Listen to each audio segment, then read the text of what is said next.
सध्या सोलापूर शहरात अशोक चौक, नीलमनगर, माधवनगर, अक्कलकोट रोड, शांती चौक, गांधीनगर, जुना बिडी घरकुल रोड अशा भागात शहरात खड्डेच खड्डे दिसून येत आहेत। वाहनधारकांना खड्डे चुकवण्यासाठी तारेवरची कसरत करावी लागत आहे। हे खड्डे चुकवताना अपघात होतात।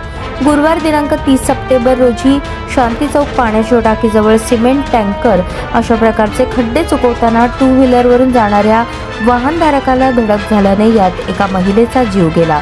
या खड्ड्याबाबत महानगरपालिका पूर्णपणे दुर्लक्ष आणि उदासीन असल्याचे नागरिकांमधून चर्चा होत आहे।